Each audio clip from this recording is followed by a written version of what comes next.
जय हिंद। मैं क्लास 10 का केमिस्ट्री पढ़ा रहा था, चैप्टर नंबर 4 कार्बन और उसके यौगिक। तो कार्बन और उसके यौगिक का आज मैं जो टॉपिक स्टार्ट करने वाला हूँ वो है हाइड्रोकार्बन। पूरा समझेंगे कि आखिर में हाइड्रोकार्बन क्या होता है, हाइड्रोकार्बन किन किन तत्वों से मिलकर बना होता है, हाइड्रोकार्बन के प्रकार कौन कौन से हैं, मतलब पूरा इस हाइड्रोकार्बन को मैं कंप्लीट करा दूंगा। ठीक है, मैं आपको बता दूं कि इसके पीछे मैंने इस चैप्टर के कई सारे टॉपिक्स कंप्लीट करा दिए। आपने ज़रूर देखा होगा, अगर आपने नहीं देखा है तो ज़रूर देख लीजिएगा। ठीक है, तो चलिए आज का हेडिंग ही है आपका हाइड्रोकार्बन। नोट करिएगा हाइड्रो, मैं आपको लिख कर बेसिक चीज़ें सब कुछ समझाऊंगा। ठीक है, तो आप ध्यान रखिएगा, टॉपिक है आपका हाइड्रोकार्बन। देखिए आप इस टॉपिक में देखोगे तो इसमें आपको दो चीज़ें दिखाई देंगी, एक हाइड्रो और एक कार्बन। ठीक है, हाइड्रो का मतलब होता है हाइड्रोजन और कार्बन आपको पता ही है। ठीक है, यानी ऐसे कार्बनिक यौगिक, ठीक है, या ऐसे यौगिक जिसके अंदर हाइड्रोजन तथा कार्बन के तत्व उपस्थित होते हैं वे हाइड्रोकार्बन कहलाते हैं। समझ में आया बात? यानी ऐसे कार्बनिक यौगिक जिसके अंदर हाइड्रोजन तथा कार्बन के तत्व उपस्थित होते हैं उसे हम हाइड्रोकार्बन कहते हैं। आई बात समझ में? इस हाइड्रोकार्बन में केवल हाइड्रोजन और कार्बन के ही तत्व मौजूद होंगे, इनके अलावा कोई भी तत्व मौजूद नहीं होगा। तो आपने डिफिनीशन लिख लिया होगा। अब देखिए जैसे CH4 यानी इसको बोलते हैं मेथेन। ठीक है, अब देखिए इसमें क्या है, C क्या है, कार्बन है, H क्या है, हाइड्रोजन है। तो इसमें कार्बन और हाइड्रोजन है, इसलिए यह हाइड्रोकार्बन है। ऐसे और देखिए C2H6, C4H10, ठीक है, C4, ठीक है, और H10। चलिए ऐसे C6H10, ठीक है, ये सभी क्या है आपके, तो हाइड्रोकार्बन है। अब आप देखोगे कि C2H6 क्या है, जैसे CH4 मेथेन है वैसे ही C2H6 क्या है, C4H10 क्या है, ठीक है, C6H10 क्या है। तो मैं आपको समझाऊंगा और आपको ये नामकरण भी सिखा दूंगा कि आप नामकरण कैसे करोगे। ठीक है, तो चलिए मैं यहाँ पे नाम लिख देता हूँ और आपको मैं सिखाऊंगा भी नामकरण करना, तो आप ध्यान से देखिएगा, समझिएगा। देखिए C2H6 को बोलते हैं एथेन। क्या बोलते हैं, ठीक है, एथेन। ठीक है, इसको बोलते हैं एथेन।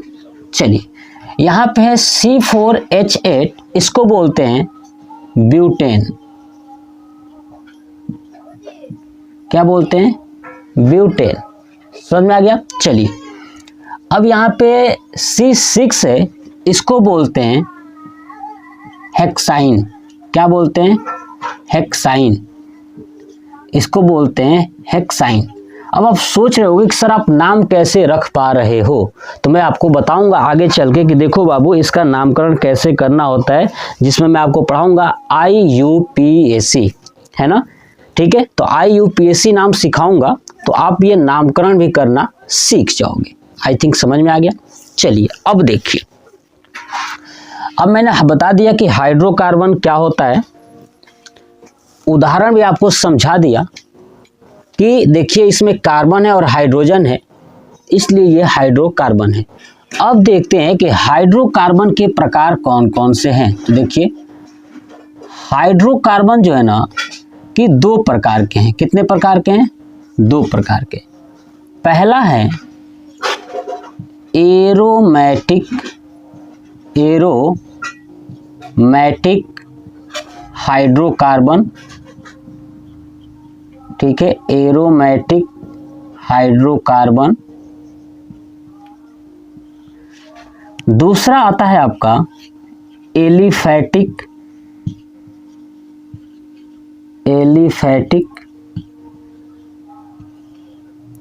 हाइड्रोकार्बन,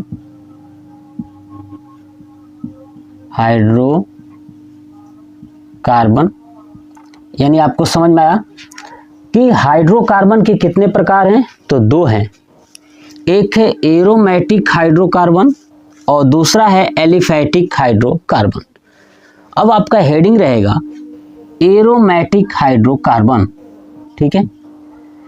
तो लिखिएगा, पहले समझिए। देखिए एरोमेटिक हाइड्रोकार्बन क्या होता है कि ऐसा हाइड्रोकार्बन जिसमें कार्बन परमाणुओं के मध्य, ठीक है, सिग्मा व पाई बंध के द्वारा एक बंद श्रृंखला बनाती है, उसे हम एरोमेटिक हाइड्रोकार्बन कहते हैं।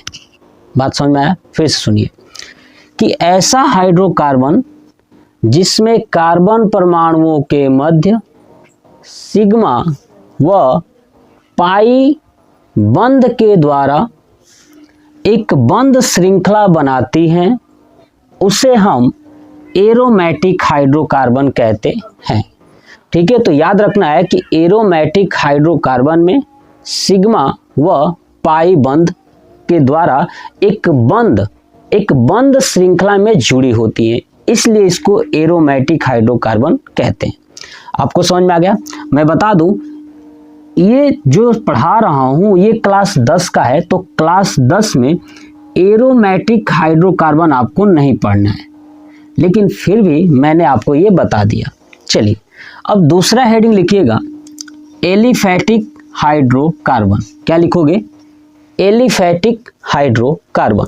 समझिए एलिफैटिक हाइड्रोकार्बन क्या होता है कि ऐसा हाइड्रोकार्बन, ठीक है, ऐसा हाइड्रोकार्बन जिसमें कार्बन परमाणु एक खुली श्रृंखला के द्वारा जुड़ी होती हैं, उसे हम एलिफैटिक हाइड्रोकार्बन कहते हैं। क्या कहते हैं? एलिफैटिक हाइड्रोकार्बन कहते हैं। समझ में आया? यानी ऐसे हाइड्रोकार्बन जिसमें कार्बन परमाणु एक खुली श्रृंखला के द्वारा जुड़ी होती हैं, उसे हम एलिफैटिक हाइड्रोकार्बन कहते हैं। यानी आपको ये बात तो समझ में आ गया कि जो एलिफैटिक हाइड्रोकार्बन है उसमें खुली श्रृंखला होती है और जो एरोमेटिक हाइड्रोकार्बन है उसमें बंद श्रृंखला होती है ना। अब आप सोच रहे हो कि सर ये खुली श्रृंखला क्या है और बंद श्रृंखला क्या है? तो मैं एक टॉपिक पढ़ाया था श्रृंखलन। क्या पढ़ाया था? श्रृंखलन, जिसमें मैंने आपको समझाया था कि श्रृंखला जो है कि दो टाइप्स की होती है, एक खुली श्रृंखला और एक बंद श्रृंखला। आई बात समझ में? चलिए तो आपने देख लिया कि एलिफैटिक हाइड्रोकार्बन क्या होता है, समझ में आ गया। चलिए अब देखिए एलिफैटिक हाइड्रोकार्बन भी के दो प्रकार हैं, है ना। याद रखिएगा एलिफैटिक हाइड्रोकार्बन के दो प्रकार हैं। पहला है संतृप्त एलिफैटिक, है ना, एलिफैटिक हाइड्रोकार्बन। पहला क्या है? संतृप्त एलिफैटिक हाइड्रोकार्बन। इसका एक और नाम है क्या? याद रखिएगा इस संतृप्त एलिफैटिक जो हाइड्रोकार्बन होता है ना, ठीक है, इसका एक और नाम आप कह सकते हो एल्केन। क्या कह सकते हैं? एल्केन, ठीक है। चलिए दूसरा जो होता है वो होता है असंतृप्त एलिफैटिक हाइड्रोकार्बन, ठीक है, असंतृप्त एलिफैटिक हाइड्रोकार्बन। बात समझ में आ गया। चलिए अब आपका हेडिंग रहेगा पहला संतृप्त एलिफैटिक हाइड्रोकार्बन, लिख लीजिएगा संतृप्त एलिफैटिक हाइड्रोकार्बन। ठीक है, अब देखिए संतृप्त एलिफैटिक हाइड्रोकार्बन क्या होता है कि ऐसा एलिफैटिक हाइड्रोकार्बन जिसमें कार्बन परमाणुओं के मध्य एकल बंध होता है। क्या होता है? एकल बंध होता है और इसके अंदर प्रत्येक कार्बन 4, ठीक है, इसके अंदर प्रत्येक कार्बन की संयोजकता एकल बंध के द्वारा संतुष्ट होती हैं, उसे हम संतृप्त एलिफैटिक हाइड्रोकार्बन कहते हैं। बताइए समझ में आया? फिर से सुनिएगा। ऐसा एलिफैटिक हाइड्रोकार्बन जिसमें कार्बन परमाणुओं के मध्य एकल बंध होता है और इनके प्रत्येक कार्बन परमाणु की संयोजकता एकल बंध के द्वारा संतुष्ट होती हैं, उसे हम संतृप्त एलिफैटिक हाइड्रोकार्बन कहते हैं। क्या कहते हैं? संतृप्त एलिफैटिक हाइड्रोकार्बन कहते हैं। आपने डिफिनेशन लिख लिया। चलिए इसका सामान्य सूत्र उसके नीचे लिखेंगे। इसका सामान्य सूत्र CnH2n+2 होता है ना। इसका सामान्य सूत्र क्या होता है? CnH2n+2 होता है। याद रखिएगा मेरी बातों को, जो भी मैं चीज़ें बोल रहा हूँ। ठीक है, चलिए अब देखिए इसमें जैसे है ना, जो संतृप्त एलिफैटिक हाइड्रोकार्बन है इसके जैसे कौन कौन से एग्जाम्पल हैं, तो आपका CH4, ठीक है, CH4, C2H6, C3H8, C4H10 इत्यादि। ये क्या है आपके? सब जो है कि संतृप्त एलिफैटिक हाइड्रोकार्बन है। अब इनका नाम क्या है? तो देखिए CH4 को मेथिन कहते हैं, C2H6 को एथिन कहते हैं और C3H8 को ये प्रोपेन कहते हैं। मैं लिख देता हूँ प्रोपेन, और C4H10 को यहाँ पे लिखा हूँ ब्यूटेन कहते हैं। समझ में आ गया? तो इसका भी आप नाम समझ गए। देखिए ये बना कैसे है, तो इसी सामान्य सूत्र पर रखकर बनाया गया है। यानी पहले n का मान 1 रखा जाएगा, तो बताइए क्या होगा? CnH2n+2 है। अगर मैं n का मान 1 रखता हूँ, फिर 2 रखूँगा, फिर 3 रखूँगा, तो ये आपको बनते हुए दिखाई देगा।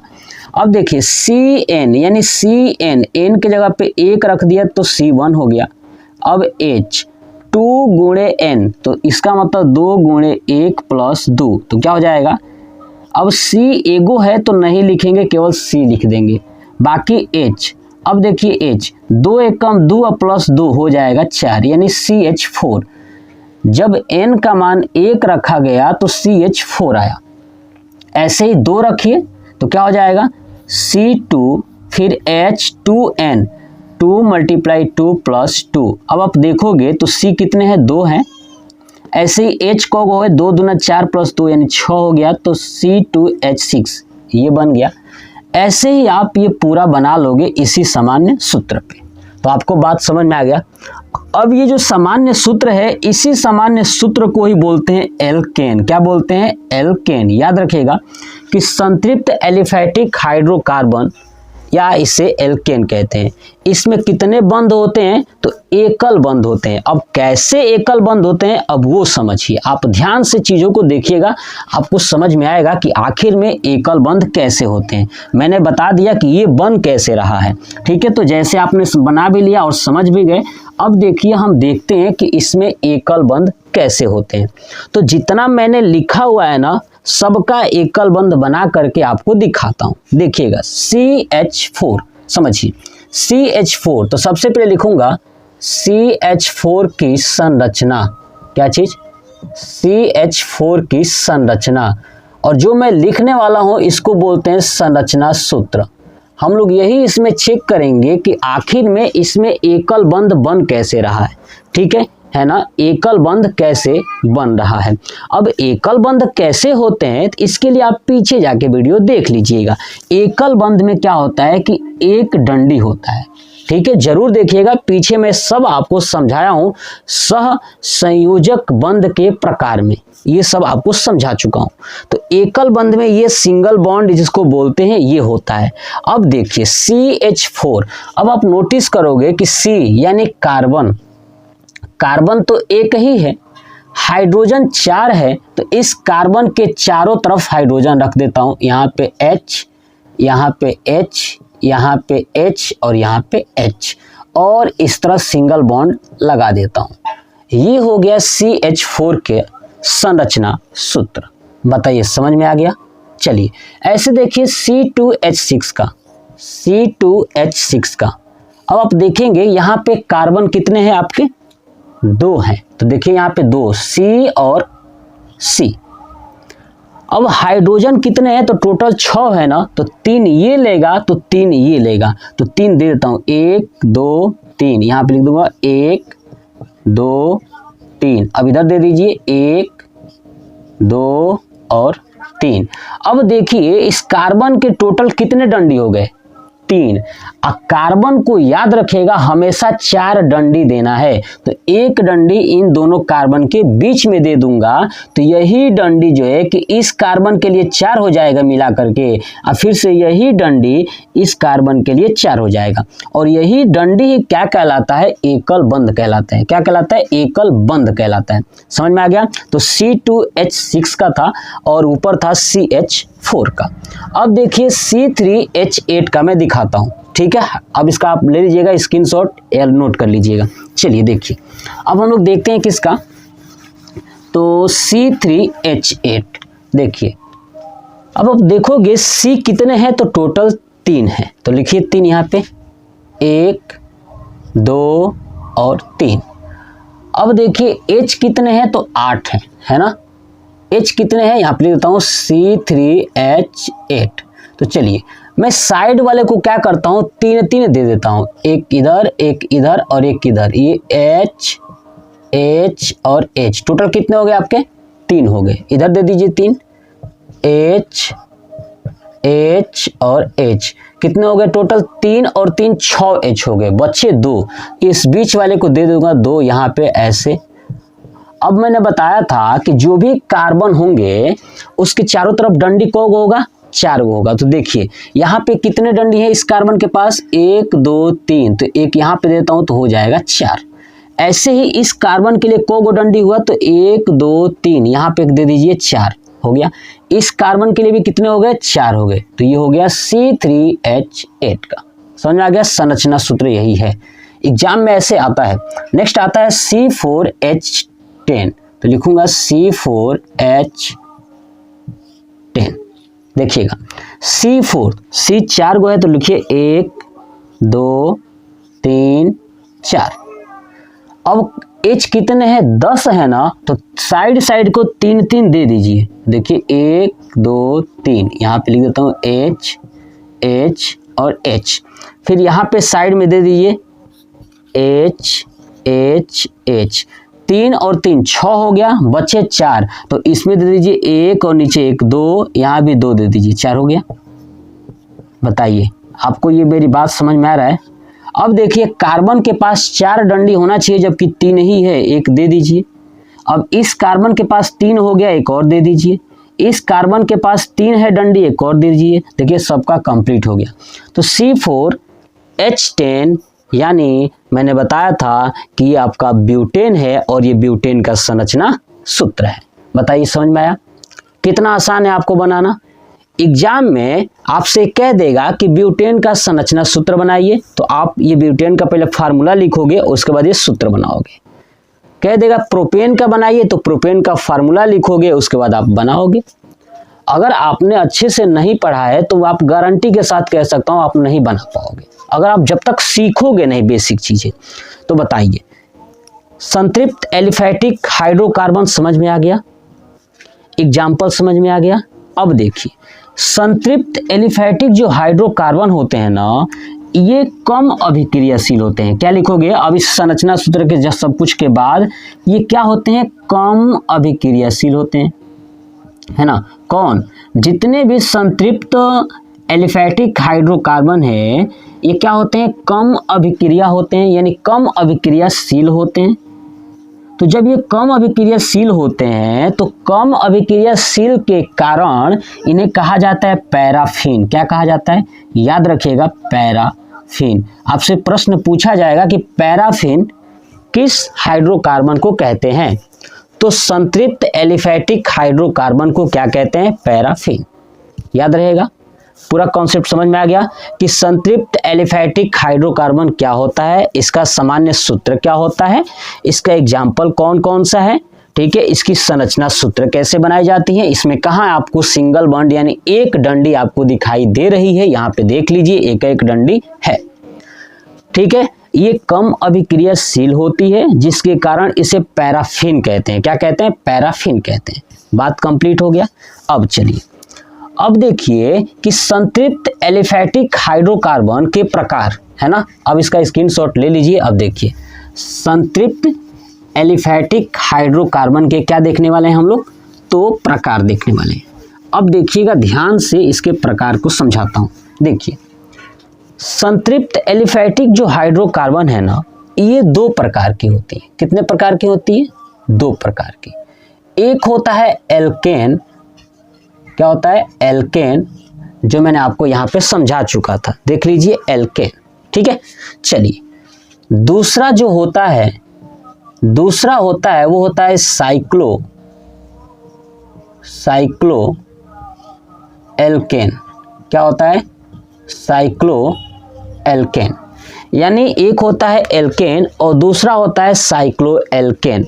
अब आप सोच रहे होंगे कि आखिर में सर ये एल्केन क्या है और ये साइक्लो एल्केन क्या है। देखिए, एल्केन को कहा जाता है अचक्रीय, ठीक है, यौगिक, और साइक्लो एल्केन को कहा जाता है चक्रीय यौगिक। अब आप नोटिस कर पा रहे हो, यहाँ पे एक शब्द है साइक्लो।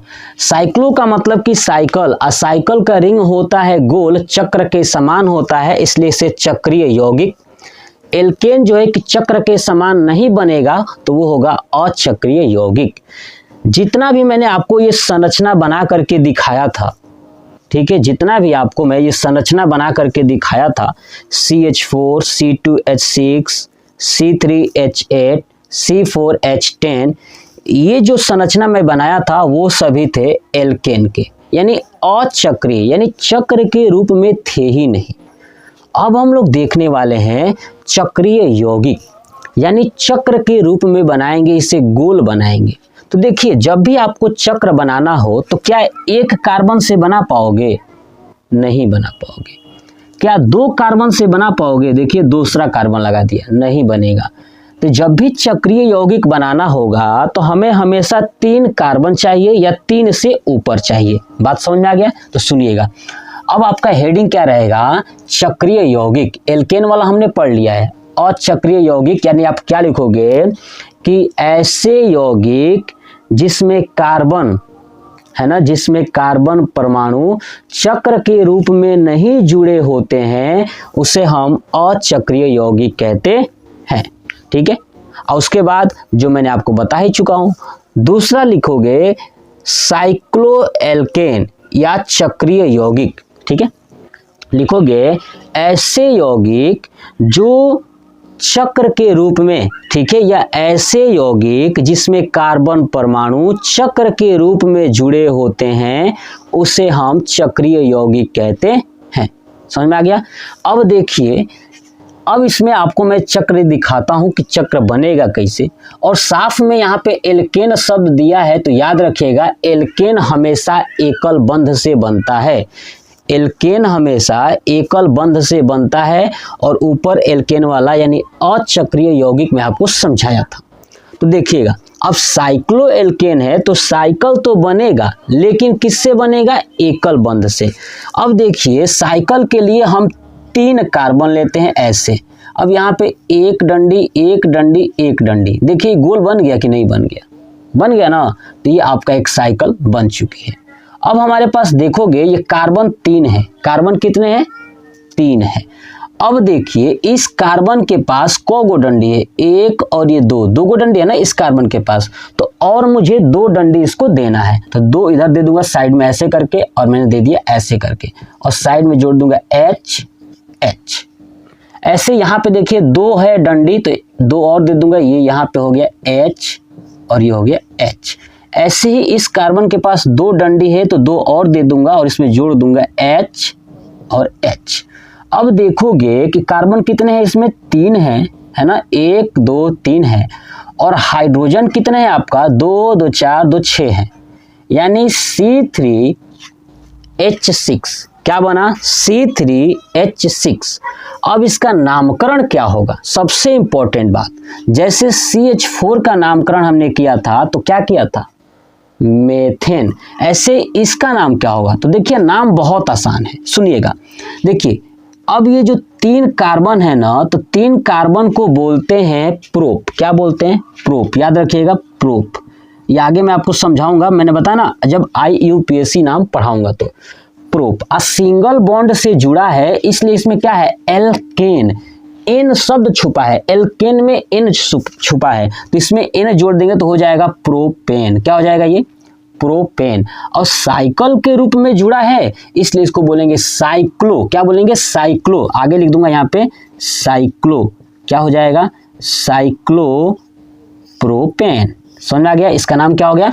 Cyclo propane. बताइए आपको मेरी बात समझ में आ रहा है? ठीक है। इसको ऐसे भी आप बना सकते हो। स्ट्रक्चर दूसरा कैसा बन सकता है इस वाले का? लिख दीजिए 3 गो C ऐसे लिख दीजिए। अब देखिए, और इसके बीच में क्या है? डंडी है ना, तो डंडी लगाएंगे। लेकिन देखिए इस C के पास कौगो H है? 2 गो है ना, तो यहाँ पे लिखता हूँ CH2। फिर एक डंडी लगा दीजिए। इस C के पास 2 गो है तो यहाँ भी लिख दूंगा CH2। यहाँ भी डंडी, ऐसे डंडी और CH2। इस वाले को ये भी हम बना सकते हैं। याद रखिएगा ये बात। आपको समझ में आ रहा है मेरी बात? ये सब सिंगल बॉन्ड से जुड़ा हुआ है इसलिए इसको बोलेंगे साइक्लोप्रोपेन। ठीक है, चलिए ये आप बना लीजिए। यानी कार्बन कितने मैंने रखा था? 3। अब आपके सामने मैं 4 रख के दिखाता हूँ 4 से कैसे बनेगा। देखिएगा ध्यान से। अब इसे रफ कर देता हूँ, नोट कर लीजिए। देखिए आपने नोट कर लिया होगा। अब देखिए कार्बन कितना रखते हैं? 4। पहले तो 3 से बनना स्टार्ट हुआ। साइकिल किससे बनेगी? 3 कार्बन से। अब अगर 4 होगा तो कैसे होगा? देखिए 1 2 3 और 4। इन चारों को सिंगल बॉन्ड से जोड़ देता हूं, यानी एकल बंध से जोड़ देता हूं। अब आप देखोगे इस कार्बन के पास 2 गो डंडी है तो 2 गो और चाहिए तो नीचे एक इधर दे दूंगा और H जोड़ दूंगा। हो गया, 4 गो हो गया ना। इस कार्बन के पास 1 और 2 डंडी है तो एक और डंडी दे दीजिए और ऊपर और नीचे हो जाएगा, 4 हो जाएगा यहाँ पे डंडी। इस कार्बन के पास 2 डंडी है तो एक और दे दूंगा यहाँ पे H और ऊपर हो जाएगा यहाँ भी H। फिर इस कार्बन के पास 2 डंडी है तो इधर आगे दे दूंगा तो यहाँ भी हो जाएगा H और नीचे दे दूंगा एक हो जाएगा H। अब आप देखोगे कि सबका 4-4 डंडी हो गया सभी कार्बन का। अब यहाँ पे C कितने हैं तो आपको दिखाई दे रहा होगा कि C टोटल 4 हैं। कितने हैं? 4 हैं। हाइड्रोजन कितने हैं? H कितने हैं? तो देखिए एक के पास 2 है, इधर भी 2, इधर भी 2, इधर भी 2, टोटल है 8, यानी C4H8। अब C4 होता है, कार्बन 4 होता है, उसको बोलते हैं ब्यूट। क्या बोलते हैं?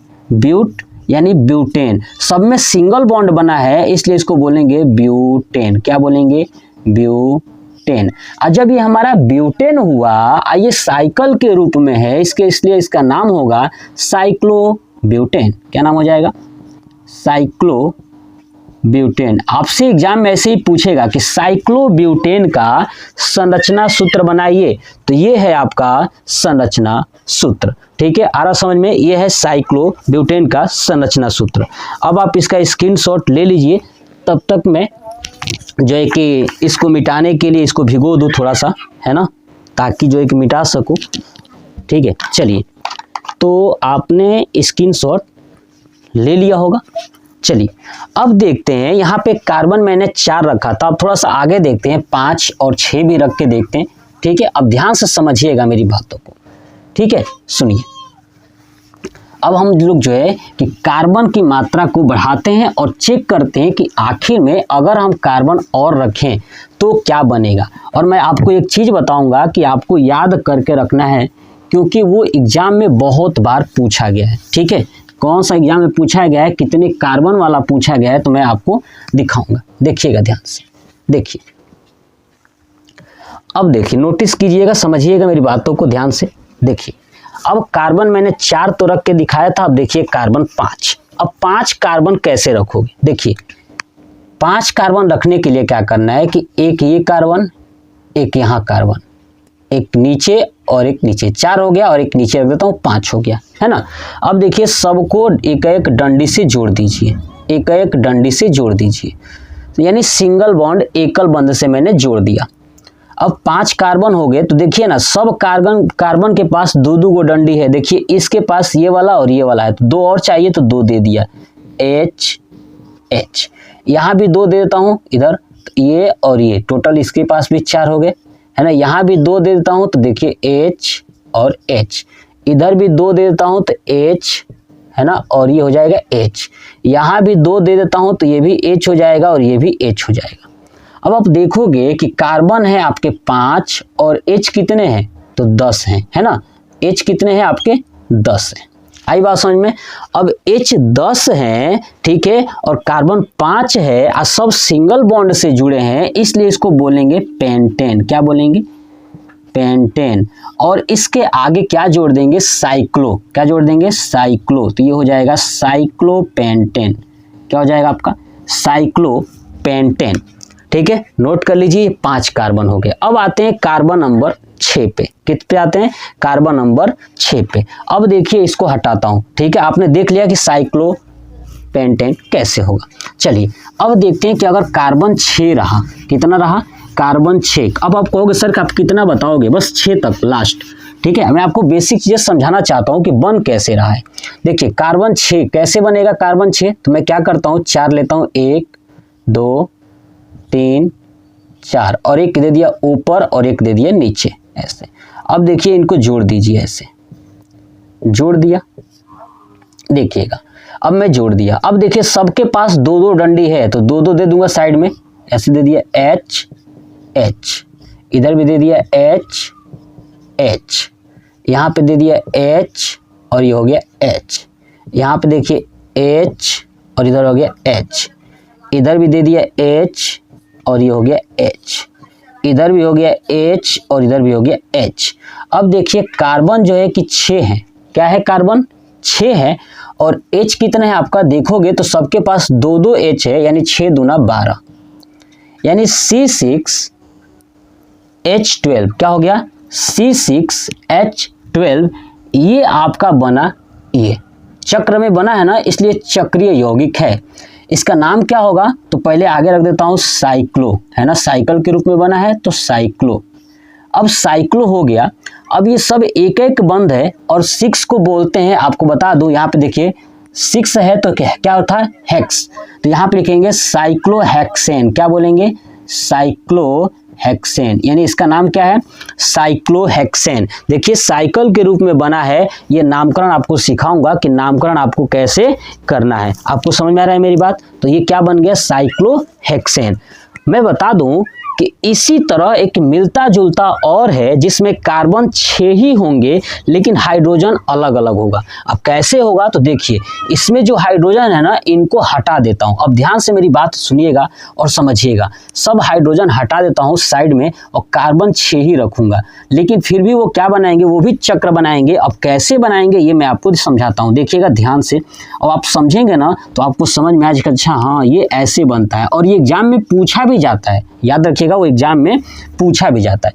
अब देखिए दूसरा मैंने क्या बोला कि कार्बन 6 तो रहेगा लेकिन हाइड्रोजन चेंज रहेगा। तो जब हाइड्रोजन चेंज हो जाएगा तो उसका नाम भी चेंज हो जाएगा। देखिए अब इसमें क्या है ना कि हमको इतना तो पता है कि सब कार्बन के पास 2-2 हाइड्रोजन देंगे तो 4 गो डंडी हो जाएगा। लेकिन हम ऐसा करते हैं कि एक डंडी छोड़ के 2-2 गो डंडी कर देते हैं कार्बन कार्बन के बीच में। देखो ना, कार्बन के बीच में 2 गो डंडी हो गया। अब इसको छोड़िए, अगले वाले को 2 गो डंडी कर दीजिए, फिर इसको छोड़िए, अगले वाले को 2 गो डंडी कर दीजिए। ये बना दिया। अब चेक करिए, इस कार्बन के पास कौ गो डंडी है, 1 2 3 गो डंडी, तो एक और डंडी देना पड़ेगा बाहर से H, 4 गो डंडी हो गया। इस कार्बन के पास कौ गो डंडी, 3 गो डंडी, एक बाहर दे दीजिए, H हो जाएगा, 4 गो हो गया डंडी। इसके पास 3 गो डंडी, इसको भी H दे दीजिए। देखोगे कि सबके पास 3 ही डंडी है तो सबको एक H दे दूंगा। क्या करूंगा, सबको एक H दे दूंगा। तब देखिए कार्बन कितने थे, टोटल 6 थे।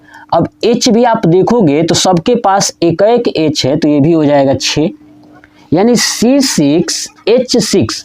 इसको हम बोलते हैं, याद रखिएगा, इसको बोलते हैं बेंजीन। ये एग्जाम में बहुत बार पूछा गया है बबुआ कि बेंजीन का संरचना सूत्र बनाइए, तो ये आपको बनाना है। याद रखिएगा, ये है बेंजीन का संरचना सूत्र। किसका है ये, बेंजीन का संरचना सूत्र। या आप ऐसे बनाइए, या एक दूसरा और बताता हूं, ऐसे बना लीजिए। जैसे ये बना है सेम ऐसे बनाना है आपको, ऐसे बना लेना है सेम, आपको ये बना लेना है सेम, ये बना हुआ जो स्ट्रक्चर है, और एक छोड़ के यहाँ पे आपको लगा लेना है। एक छोड़ के ये लगा दोगे तो ये हो जाएगा आपका बेंजीन, यानी C6H6। ये किसका है, बेंजीन का है। याद रखिएगा, बेंजीन का संरचना सूत्र ये या तो ये, आपको एग्जाम में यही बनाना है। तो आपको समझ में आया कि संतृप्त एलिफैटिक हाइड्रोकार्बन जो 2 प्रकार के थे, एक था चक्रीय और एक था अचक्रीय, जिसे अचक्रीय को एल्केन और चक्रीय को साइक्लो एल्केन कहा जाता था। तो ये आई थिंक आपको ये बात समझ में आ चुका होगा। अब आप इसका स्क्रीनशॉट ले लीजिए। चलिए अब हम लोग देखते हैं दूसरा, असंतृप्त एलिफैटिक हाइड्रोकार्बन। ठीक है, तो आप अब हेडिंग में लिखिए असंतृप्त एलिफैटिक हाइड्रोकार्बन। ठीक है, अब आपने समझ लिया ना कि कैसे आपको चीजें करनी है। ठीक है, तो अब लिख लीजिएगा असंतृप्त, है ना, फिर से बोलता हूं, असंतृप्त एलिफैटिक हाइड्रोकार्बन। अब देखिए असंतृप्त में आप देखोगे कि असंतृप्त एलिफैटिक हाइड्रोकार्बन क्या होता है कि ऐसे हाइड्रोकार्बन या ऐसे एलिफैटिक हाइड्रोकार्बन जिसमें कार्बन परमाणुओं के मध्य द्विबंध या त्रिबंध होता है। ठीक है, कौन कौन सा बंध इसमें असंतृप्त में होगा, या तो द्विबंध या तो त्रिबंध उपस्थित होता है। संतृप्त में एकल बंध था, असंतृप्त में द्विबंध या तो त्रिबंध।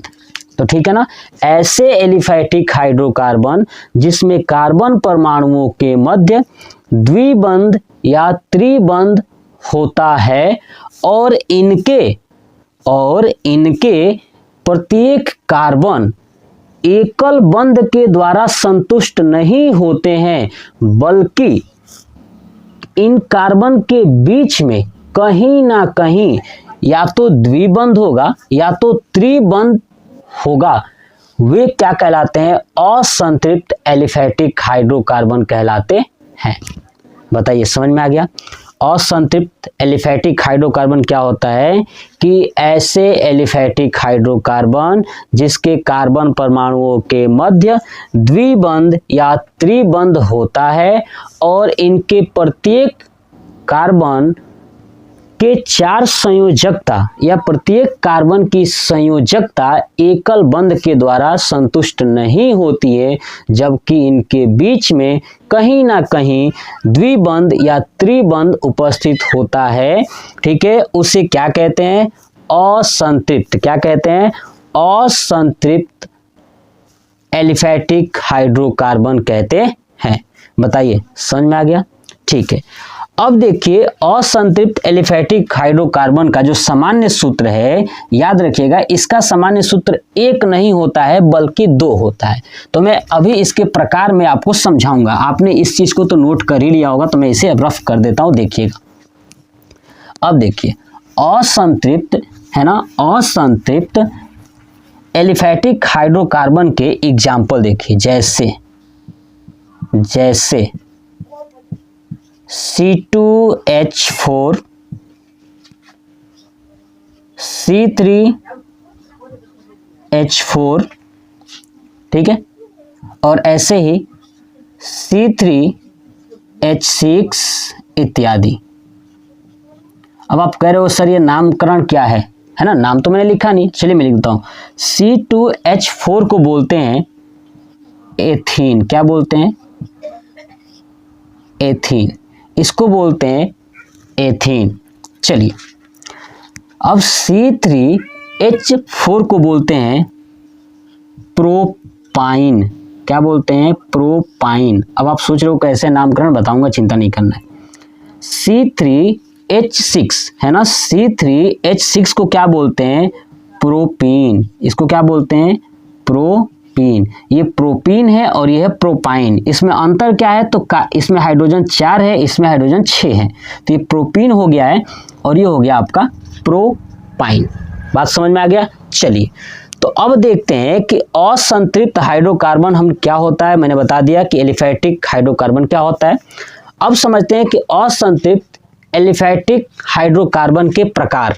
तो देखिए असंतृप्त एलिफैटिक हाइड्रोकार्बन भी 2 प्रकार के होते हैं। कितने प्रकार के? 2 प्रकार के होते हैं। पहला होता है द्विबंध, है ना, द्विबंध याद रखिएगा, द्विबंध युक्त असंतृप्त एलिफैटिक हाइड्रोकार्बन, या इसका एक और नाम क्या है तो याद रखिएगा, इसको बोलते हैं एल्कीन। क्या बोलते हैं? एल्कीन। ठीक है, छोटा सा नाम ये है एल्कीन, यानी द्विबंध युक्त असंतृप्त एलिफैटिक हाइड्रोकार्बन या एल्कीन। इसमें कितने बंध होंगे? तो द्विबंध होंगे, यानी 2 बंध होंगे। ठीक है, ये था एल्केन, इसमें एकल बंध था। चलिए, तो ये हो गया आपका द्विबंध युक्त असंतृप्त, है ना, एलिफैटिक हाइड्रोकार्बन या एल्कीन, जिसमें द्विबंध होता है। अब इसका डिफिनीशन लिखिएगा। तो ये पहला प्रकार हो गया, समझ में आ गया।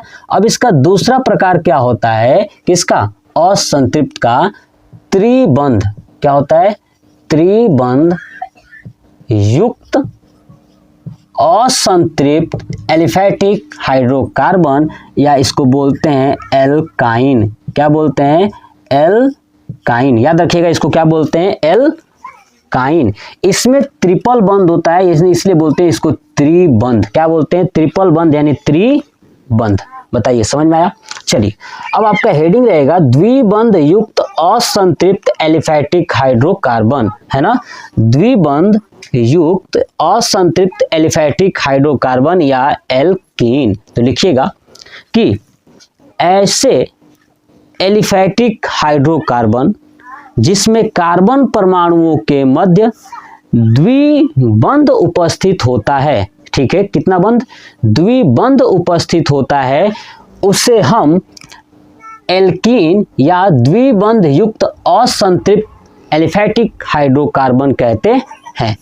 कंप्लीट समझ में आ गया कि द्विबंध युक्त असंतृप्त एलिफैटिक हाइड्रोकार्बन क्या होता है, कि ऐसे असंतृप्त एलिफैटिक हाइड्रोकार्बन जिसमें कार्बन परमाणुओं के मध्य द्विबंध उपस्थित होता है, उसे ही हम एल्कीन या द्विबंध युक्त असंतृप्त एलिफैटिक हाइड्रोकार्बन कहते हैं।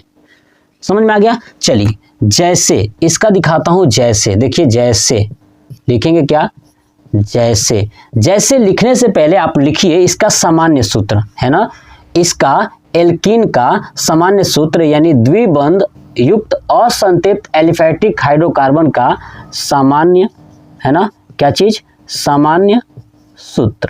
तो इसका जो सामान्य सूत्र है याद रखिएगा CnH2n, क्या होता है, CnH2n होता है। ये पॉइंट्स आपको याद रखना है। अब नीचे लिखता हूं जैसे, क्या लिखेंगे, जैसे, समझिए जैसे में Cn, n की जगह पे एक रखिएगा तो क्या हो जाएगा, C हो जाएगा और H, 2 गुणे 1 यानी 2 हो जाएगा, CH2। ऐसे ही n की जगह पे अगर 2 रखेंगे तो क्या हो जाएगा, C2 और H, 2 दूना 4 यानी C2H4।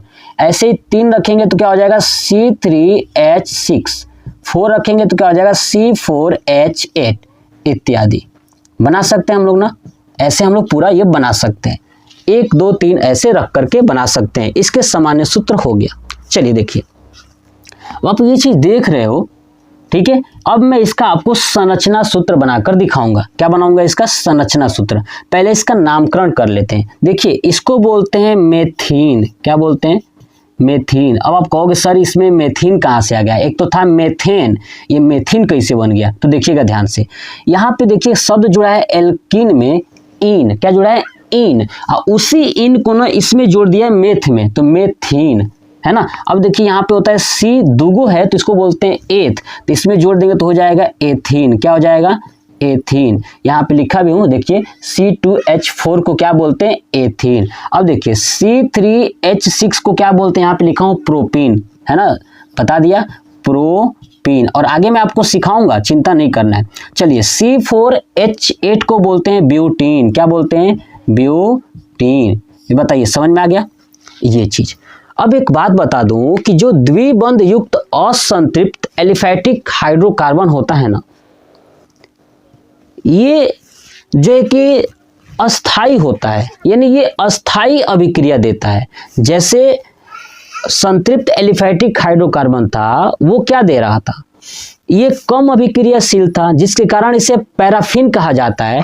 और ये जो अभिक्रिया देता है ना, वो देता है प्रतिस्थापन अभिक्रिया। ये भी दिमाग में बैठा लीजिएगा कि संतृप्त एलिफैटिक हाइड्रोकार्बन कौन सा अभिक्रिया देता है, तो आपका देता है प्रतिस्थापन अभिक्रिया, याद कर लीजिएगा।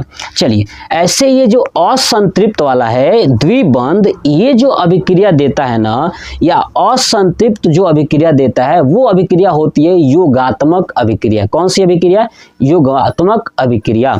और जो संतृप्त होता है वो देता है प्रतिस्थापन अभिक्रिया, ठीक है। और ये असंतृप्त क्या देता है, योगात्मक अभिक्रिया। ये पॉइंट्स आप नोट करके स्टार स्टार करके कहीं ना कहीं उसमें इंक्लूड कर लीजिएगा, ताकि आप पढ़ो ना तो कहीं से भी प्रश्न छूटना नहीं चाहिए, ठीक है। चलिए तो ये हमने लिख दिया, आई बात समझ में। अब देखिए, अब इस द्विबंध को क्या कहते हैं, तो मैं बता दूं कि द्विबंध को जैसे हमने देखा था कि जो संतृप्त एलिफैटिक हाइड्रोकार्बन था वो कम अभिक्रियाशील था, तो वो क्या था, पैराफिन था।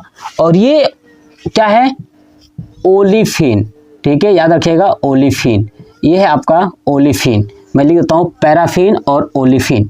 ये है आपका ओलिफिन, ठीक है, आपका क्या है ये, ओलिफिन। याद रखिएगा कि द्विबंध जो युक्त असंतृप्त एलिफैटिक हाइड्रोकार्बन है वो ओलिफिन भी होता है। क्या होता है, उसको बोलते हैं ओलिफिन। ओलिफिन का नाम क्यों पड़ा है, क्योंकि ये ऑयल की तरह चिपचिपा होता है। कौन, जितने भी द्विबंध वाले पदार्थ हैं, जितने भी ये द्विबंध वाला आपको मेथीन, एथीन, प्रोपीन, ब्यूटीन आगे जो भी बनेगा, उस तेल की तरह चिपचिपा होते हैं, इसलिए इसको ओलिफिन भी कहा जाता है। क्या कहा जाता है, ओलिफिन कहा जाता है। आई बात समझ में। चलिए अब मैं क्या करता हूं कि ये वाला पार्ट पूरा रफ करता हूं, अब यहीं पे एक एक संरचना आपको दिखाता हूं। या चलिए यहां पे दिखाता हूं। पहला CH2, CH2 क्या है, मेथीन। हमने देखा कि CH2 में क्या है, ये डबल बॉन्ड है ना, द्विबंध होगा। अब कैसे होगा, तो कार्बन कौ गो है, तो देखिए एक है, कार्बन कितने हैं, एक है। हाइड्रोजन कौगो है तो दूगो है, तो एक इधर दे दीजिए एक और इधर दे दीजिए दो। अब देखिए हमको इतना पता है कि कार्बन के अगल बगल 4 गो डंडी चाहिए, तो बताइए ना, अगर मैं एक डंडी बनाता हूं इधर एक डंडी इधर तो 2 ही ना हुआ, 4 गो चाहिए। तो ऊपर दे नहीं सकते डंडी, क्यों नहीं दे सकते, क्योंकि हाइड्रोजन 2 ही है, तो 2 गो तो हो गया है। अब ऊपर देंगे डंडी तो हाइड्रोजन भी देना पड़ेगा, तो दे नहीं सकते, इसलिए हाइड्रोजन के साथ ही 2 गो डंडी बढ़ा दीजिए। समझ में आ गया, यानी C और इधर देखिए बन गया ये CH2। समझ में आ गया, ये हमारा बन चुका है, ठीक है। लेकिन अब देखिए ये मैंने आपको बना के दिखाया, लेकिन एक बात बता दूं, देखिए इसमें एक गलती क्या होती है, इसमें आप देखोगे कि ये जो आपको स्ट्रक्चर दिखाई दे रहा है, इसमें हाइड्रोजन, एक हाइड्रोजन क्या कर रहा है कि एक हाइड्रोजन जो है कि 2-2 कैसे दे सकता है, 2-2 कैसे दे सकता है। आप देख रहे हो इसमें 2-2, इसका मतलब ये जो मैं लिख रहा हूं ना, ये हो जाता है इसके लिए फेल, ये काम ही नहीं करता है, यानी ये वाला गलत हो जाता है, क्योंकि हाइड्रोजन बेचारा हमेशा अपने पास से एक ही दे ही पाएगा। हाइड्रोजन कितना दे पाएगा अपने पास से, एक ही दे ही पाएगा। तो हाइड्रोजन कभी दे नहीं पाएगा एक से अधिक, तो वो सिर्फ जो है कि एक ही देगा, ठीक है। ये हाइड्रोजन एक ही देगा, मतलब कि हाइड्रोजन के बीच में एक ही डंडी होना चाहिए था, लेकिन यहाँ पे नहीं है, इसलिए ये क्या हो जाता है, गलत हो जाता है। तो इसका मतलब ये हुआ कि हम इसको लिखेंगे नहीं। मैं आपको ये समझाने के लिए बनाया था यहाँ से, तो मैं इस चीज़ को दिखा रहा हूँ, आपको एक एक चीज़ समझा रहा हूँ, तो आप इसको अन्यथा मत लीजिएगा कि सर ने आप मिटा दिया, ऐसा कुछ नहीं है, मैं समझाने के लिए चीजें कर रहा हूं, ठीक है। देखिएगा अब हमारा क्या बना, अब देखिए C2H4, अब देखिए C कौगो है, 2 गो है, तो C और C 2 गो हो गया। अब देखिए H कौगो है तो 4 गो है, तो 4 है ना, तो आप दोनों कार्बन को 2-2 दे दीजिए। देखिए इसको देता हूं एक ऊपर और एक दे दिया नीचे, इसको भी दे दिया एक ऊपर और इसको दे दिया एक नीचे। हमें बताया था कि कार्बन के साथ एक हाइड्रोजन जो है कि एक ही डंडी से जुड़ेगा। हाइड्रोजन कितने डंडी से जुड़ेगा, एक ही डंडी से जुड़ेगा, ठीक है। सुनिएगा, अब देखिए कार्बन को चाहिए 4 गो ना डंडी, लेकिन देखिए ना एक डंडी, अब यहाँ पे दे देंगे बीच में 2 गो डंडी, तो कितना हो गया, 4 हो गया ना। देखिए कार्बन के पास 4 गो डंडी हो गया, इस कार्बन के पास 4 गो डंडी हो गया, यानी ये हो गया एथीन का। किसका हो गया, एथीन का। समझ में आ रहा है कैसे बना है, पिछला वाला क्यों गलत था मैं वो भी समझा दिया। अब देखिएगा गलत नहीं था, मैं समझाने के पर्पज से लिखना मुझे जरूरी है। चलिए देखिए, तो अब देखिएगा ध्यान से, इसको आप नोट कर लिए होंगे। अब देखिए C3H6 का, C3H6 का देखिए कार्बन कौ गो है, 3 गो है ना, तो देखिए 1 2 3। अब देखिए H कौ गो है, 6 गो है, तो 6 गो है ना H। अगर सपोज करिए इस H को इस पहले वाले में और दूसरे वाले में 3-3 दे दूं, मतलब कि यहाँ पे 3 दे दूं इसको हाइड्रोजन और इसको 3 दे दूं, तो देखिए 1 2 3 और यहाँ भी देता हूँ 1 2 3, तो इनको जोड़ दूंगा एकल डंडी से। किससे जोड़ूंगा, एक डंडी से, तो 6 गो हो गया ना जी। अब इसके पास तो देना ही नहीं है, इसका मतलब देखिए, अब आप सोचोगे कि सर आपने तो 3-3 दे दिया। अब देखिए 3-3 देने के बाद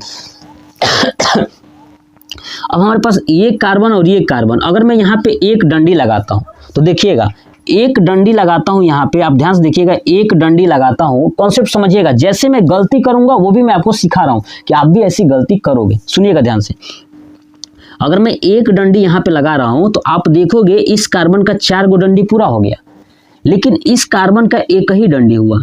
अब यहाँ पे मैं एक और लगाता हूं तो टोटल 2 ही डंडी होंगे। अगर मैं 2 लगाता हूं तो फिर भी 3 ही डंडी होंगे कार्बन के पास, जबकि हमको पता है कि कार्बन के पास को डंडी होना चाहिए, 4 गो डंडी होना चाहिए, जबकि ये तो गलत हो गया, हुआ ना गलत। अब इसके लिए आप क्या करोगे, सुनिएगा ध्यान से, इसके पास से एक हाइड्रोजन निकाल करके इसको एक दे दीजिएगा। समझ में आया, इसको एक दे दीजिएगा। जब आप दे दोगे तो देखिए इस कार्बन के पास 4 गो डंडी हो जाएगा, हुआ। और ये देखिए इस कार्बन के पास 2 3 4, अब ये 4 डंडी हो गया। समझ में आ रहा है, कैसे बना रहा हूं आपको सिखा रहा हूं। अब इसी चीज को कैसे लिखोगे, देखिए यहाँ पे C है तो C लिखिए। अब देखिए H कौगो है इस C के पास, 1 2 3, तो CH3, बीच में एगो डंडी है तो एगो डंडी लगा देता हूँ, ये बीच वाला, ये वाला। उसके बाद C, अब देखिए C के पास एगो H है ना, तो एगो H लिख दिया। उसके बाद 2 गो डंडी C, अब H कौगो है, 2 गो है तो CH2, ऐसे। यानी ये बनेगा या तो ये बनेगा, दोनों एक ही है, ठीक है। मैंने इसको लिख दिया है, ये संरचना सूत्र हो गया किसका, C3H6 का। नोट कर लीजिए, स्क्रीनशॉट ले लिए होंगे, चलिए ले लीजिए। अब देखिए C4H8 देखते हैं, किसका देखते हैं, C4H8 का देखते हैं। अब देखिए आपको मैं समझाता हूँ, ठीक है ना। देखिए बेसिक चीज़ें वही चीज़ मैं आपको करके दिखाऊंगा। मैंने बताया था कि बाबू कभी भी हाइड्रोजन के साथ दूगो डंडी ना होगा, ये ध्यान रखिएगा। चलिए C4H8, अब देखिए यहाँ पे बनाता हूँ, क गो है कार्बन, तो 4 गो है, तो 4 गो लिखिए यहाँ पे, 1 2 3 4, ठीक है। देखिए जो लास्ट वाला ये कार्बन आपको दिखाई दे रहा है ना, लास्ट वाला, ये लास्ट वाला हमेशा 3 गो लेगा, तो 3 गो दे दीजिए इसको, 1 2 3 पहले दे दीजिए, उसके बाद देखें कहाँ कम करना है कहाँ अधिक करना है। 3 गो दे दीजिए इसको, 3 गो दे दीजिए, 1 1 1, ठीक है। और बीच में देखिए इसको भी 3 दे दिया, तो 3 और 3 कितने हो गए, टोटल 6 हो गए। 8 गो है ना, तो 2 गो बचा है, तो इन बेचारे दोनों को 1 1 दे दीजिए। नीचे देता हूँ 1 और इसको दे दिए 1, ठीक है। अब समझिएगा ध्यान से, अब यहाँ पे गलती कहाँ होगी, कहाँ पे सही करना है, सब आपको सिखाऊंगा। देखिएगा पहले तो दे दीजिएगा, उसके बाद चेक करेंगे कहाँ कार्बन के 4 बन रहे हैं। देखिए यहाँ पे कार्बन के पास क गो है डंडी, 3 गो है ना, तो 1 देंगे तो कितना हो जाएगा, 4 हो जाएगा, ठीक है। चलिए यहाँ पे देखिए कार्बन के पास 2 गो है, अगर मैं यहाँ पे 1 देता हूँ तो कितना हो जाएगा, 3 हो जाएगा। इसका मतलब कि यहाँ पे दे दूं 2, कितना दे दूं, यहाँ पे 2 दे देता हूँ। समझ में आ गया, यहाँ पे कितना दे दिया, 2, तो कितना हो गया, टोटल 4 हो गया। अब देखिए यहाँ पे इस कार्बन के पास को डंडी है, 1 2 और ये 3, एक यहाँ पे देता हूँ, टोटल हो जाएगा 4। और यहाँ पे कार्बन के पास देखिए को डंडी है 4, कंप्लीट हो गया। सब बनाने आ रहा है ना, समझ में आ रहा है। देखिए अब इसको कैसे लिखोगे, तो देखिए यहाँ पे दूसरा लिखिए कैसे, C और H को गो है, यहाँ पे पहले वाले में 3 गो है, तो CH3। अब बीच में क्या है, ये डंडी, एगो डंडी तो एगो डंडी। अब देखिए C के साथ H है तो CH लिख दिया, 2 गो डंडी तो 2 गो डंडी, फिर क्या है CH लिखूंगा CH, फिर एगो डंडी C और H के साथ 3। आ रहा समझ में, कैसे बनाना है मैं आपको सिखा रहा हूं कि बाबू देखो कैसे बनाना है। इसका नाम क्या है जी, तो यह है ब्यूटेन। क्या है ये, ब्यूटेन। आई थिंक आपको समझ में आ गया, द्विबंध युक्त असंतृप्त एलिफैटिक हाइड्रोकार्बन, ठीक है। पूरा कॉन्सेप्ट समझ में आ गया, कैसे बनाना है ये भी मैं आपको दिखा दिया, कैसे डंडी लगाना है आपको बस इतना याद रखना है कि कार्बन के पास हमेशा 4 गो डंडी देना है, ठीक है। कैसे देना है मैं बेसिक चीज सिखा रहा हूँ, ठीक है। अब आप एक होमवर्क में लिखिएगा, होमवर्क किसके लिए, तो ये आपका एल्कीन वाला है ना, एल्कीन वाले के लिए मैं होमवर्क दे रहा हूँ, याद रखिएगा। एल्कीन के लिए आप मुझे बताइएगा C6H12, इसका आप मुझे ये संरचना सूत्र बना के बताइएगा कमेंट बॉक्स में। देखते हैं कितने दोस्त लोग कमेंट करते हैं, बताइएगा जरूर।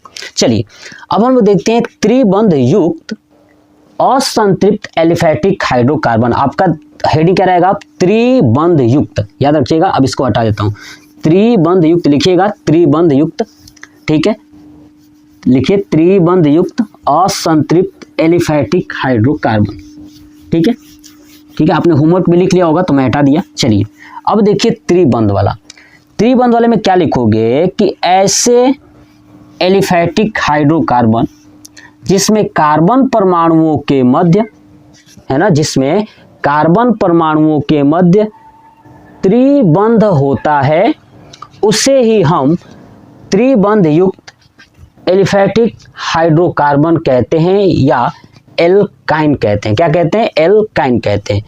अब देखिए द्विबंध का सामान्य सूत्र CnH2n था, तो इसका सामान्य सूत्र क्या होता है, CnH2n-2। क्या होता है, CnH2n-2। इसका सामान्य सूत्र हो गया एल्काइन का। किसका हो गया, एल्काइन का। अब देखिए CnH2n-2 है, इसका मतलब जैसे में, अब देखिए इसका जैसे करते हैं, जैसे। अब देखिए n का मान 1 रखेंगे, तो अगर 1 रखोगे तो C 1 हो जाएगा, यहाँ पे 2n, तो यानी n का मान 1, तो 2 1 कम 2 माइनस 2, यानी 2 में से 2 गया 0, यानी 1 तो रख ही नहीं सकते। अब 2 रख के देखता हूँ, तो n के जगह पे 2 रखेंगे तो C 2 हो जाएगा, और H 2 दूना 4 माइनस 2, यानी H 2 हो जाएगा। समझ में आ रहा है। 3 को रखेंगे तो क्या हो जाएगा, 3 दूना 6 और 4 हो जाएगा, C3H6 हो जाएगा। अगर 4 को रखेंगे तो 4 दूना 8 और 2 घट गया तो 6 होगा, तो C4H6 हो गया। ये यहाँ पे हो जाएगा। बताइए समझ में आया। चलिए अब देखिए इसका नामकरण यानी नाम करेंगे, उसके बाद इसकी संरचना करेंगे, ठीक है। देखिए नाम करेंगे, इसको क्या पढ़ेंगे, इसमें देखिए एल्काइन, यहाँ पे इन शब्द था ना, इसमें क्या है आइन, क्या छुपा है आइन, ठीक है। और इस एल्किन में क्या छुपा था, इन आपका छुपा था, ठीक है। और इस एल्केन में क्या छुपा है, आपका इन छुपा है, ठीक है, समझ में आ रहा है ना। तो ऐसे देखिए आइन, अब आइन लगेगा, देखिए यहाँ पे मेथ एथ तो हो जाएगा ये एथाइन, क्या हो जाएगा एथाइन, ठीक है, ये हो गया आपका एथाइन। ऐसे मेथ एथ प्रोप, ये हो जाएगा आपका प्रोपाइन, मैंने उधर लिखा भी था कहीं प्रोपाइन, कहीं लिखा था मैंने, हाँ यहाँ पे देखिए C3H4 का क्या लिखा है मैंने, प्रोपाइन। ऐसे देखिए 4 का क्या हो जाएगा, ये हो जाएगा ब्यूटाइन, क्या हो जाएगा ब्यूटाइन, ये हो जाएगा आपका ब्यूटाइन, समझ में आ गया, एथाइन, ठीक है, प्रोपाइन और ब्यूटाइन, ये हमारा ये नामकरण हो गया। और भी आप लिख सकते हो, मैं यहाँ पे लिख देता हूँ इत्यादि, आप और भी बना सकते हो, 5 रख करके बना लीजिए, इसमें n के जगह पे 6 रख के बना लीजिए, बनाते जाइए, कोई दिक्कत ना है। चलिए अब हम लोग इसका जो है कि संरचना देखते हैं कि कैसे बनेगा। देखिए C2H2, अब देखिए C कौगो है, दूगो है तो रख दूंगा दूगो, हो गया। H कौगो है, दूगो है ना, तो इसको भी H दे देता हूँ और इसको भी H दे देता हूँ। हमें पता है कि H के साथ एक ही डंडी होगा, है ना। कार्बन कार्बन के मध्य आप सोचेंगे, देखिए एक डंडी हो गया तो कौगो डंडी चाहिए जी, 4 गो चाहिए ना, तो 3 गो बचा है तो 3 गो इसको दे दीजिए।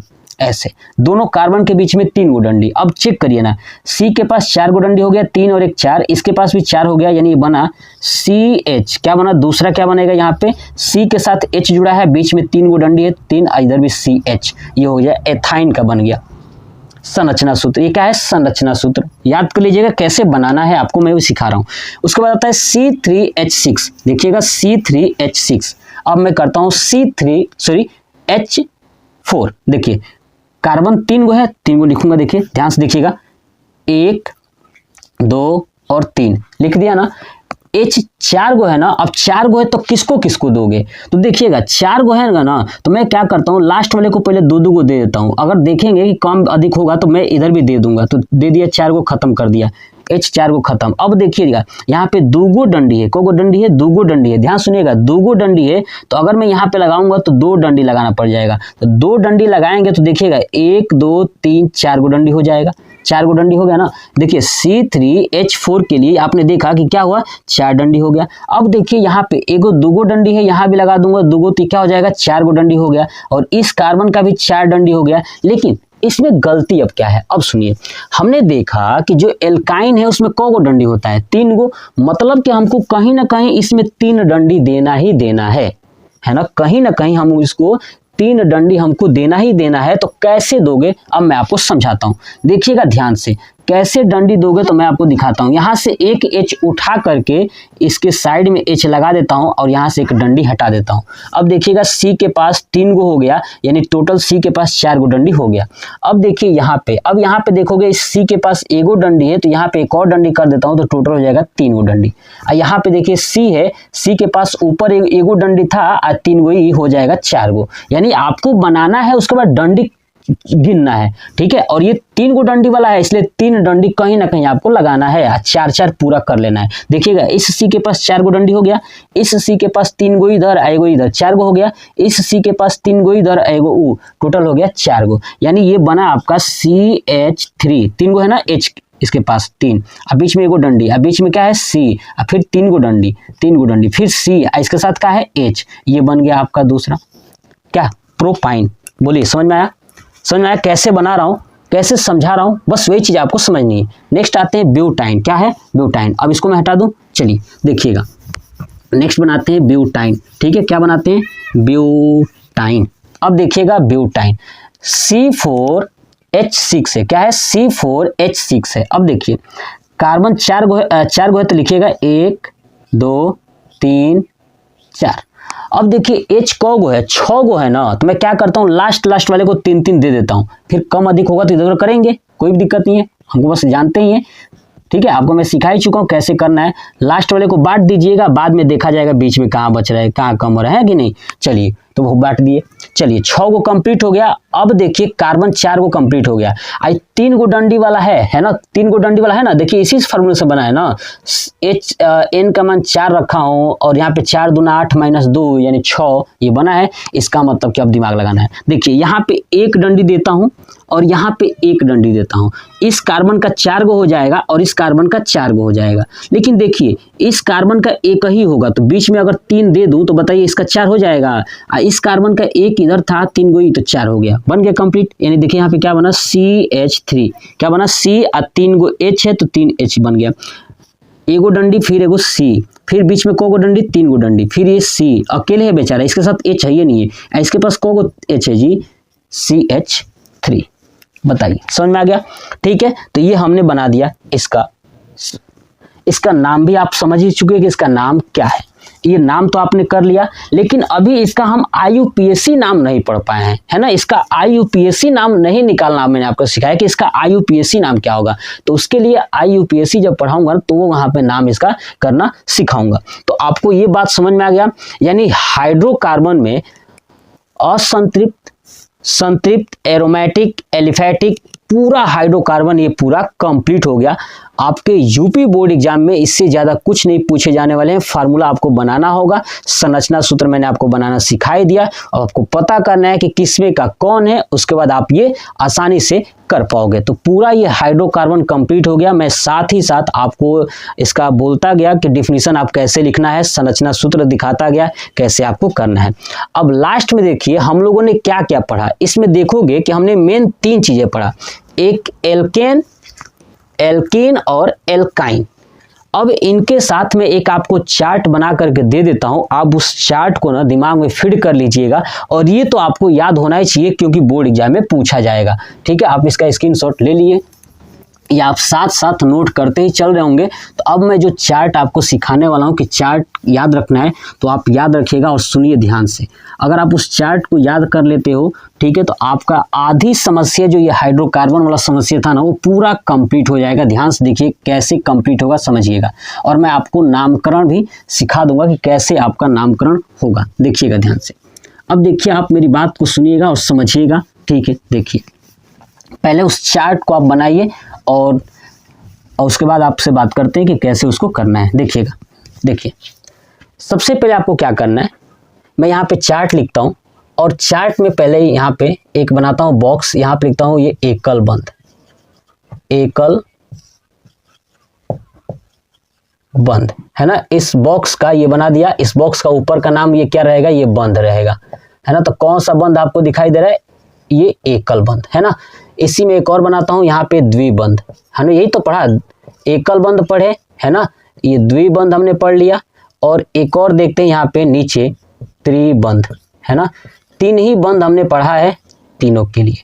अब देखिए 3 बंद हो गया। अब ये मैं आगे की तरफ इसको बढ़ा देता हूँ इसमें, और जैसा डिवाइडर से डिवाइड होगा वैसे मैं करता जाऊंगा। यहाँ पे ऐसे मैंने बना दिया, ठीक है। ये मैं हटा दूं, देखिएगा, यानी ये बंद मैंने लिखा है, ठीक है। और यहाँ पे ये मैं कर देता हूँ, यहाँ पे आगे यहाँ पे लिखता हूँ इनका नाम, है ना, नाम। एकल बंद को क्या बोलते थे आपको पता है ना, एल्केन। क्या बोलते हैं, एल्केन। द्विबंध को क्या बोलते हैं, एल्कीन। और त्रिबंध को क्या बोलते हैं, एल्काइन। ये बात समझ में आ गया, तो ये आप बना लीजिएगा। चलिए दूसरा यहाँ पे लिखते हैं इसका सूत्र, है ना, सामान्य सूत्र। क्या चीज, सामान्य सूत्र। अब जो सामान्य सूत्र है क्या होगा, एल्केन के लिए था CnH2n+2, एल्कीन के लिए था CnH2n, एल्काइन के लिए था CnH2n-2।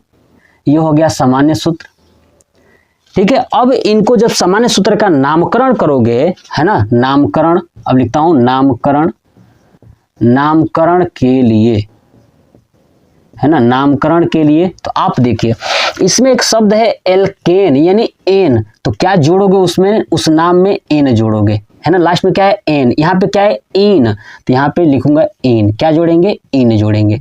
यहाँ पे देखिए एल्काइन यानी यहाँ पे जोड़ेंगे आइन। क्या जोड़ेंगे, आइन। जब भी इसका नामकरण करोगे तो क्या जोड़ोगे, ये चीजें आप जोड़ के इसको बनाओगे। ठीक है, ये बताइए आपको समझ में आ गया कि एकल बंध, द्विबंध और त्रिबंध और ये सामान्य सूत्र और ये। अब इसका एग्जाम्पल दिखाता हूं, है ना, उदाहरण। यहाँ पे उदाहरण बना देता हूं, देखिएगा ध्यान से उदाहरण। अब इस उदाहरण का लास्ट ये देखिए कैसे, अब एन जुड़ा है ना, तो यहाँ पे अगर कार्बन एगो लूंगा तो इसको बोलेंगे मेथेन। क्या बोलेंगे, मेथेन। दूसरा एक एग्जाम्पल लेता हूँ, एथेन। क्या बोलेंगे, एथेन। अब बनेगा ये CH4 और यहाँ बनेगा C2H6। ऐसे इसका बोलेंगे तो क्या हो जाएगा, मेथीन। क्या हो जाएगा, मेथीन। और यहाँ पे हो जाएगा एथीन। क्या हो जाएगा, एथीन। अब इसको बोलेंगे तो क्या बोलेंगे, C, है ना, CH2। यहाँ पे हो जाएगा C2H4, ये बनेगा।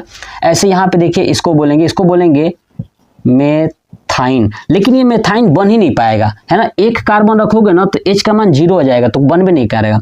अब दूसरा रखिए तो C2 हो जाएगा और H2 हो जाएगा। इसको क्या बोलेंगे, तो मेथ एथ यानी एथाइन। क्या बोलेंगे, एथाइन। 3 गो C3H4, इसको बोलेंगे प्रोपाइन।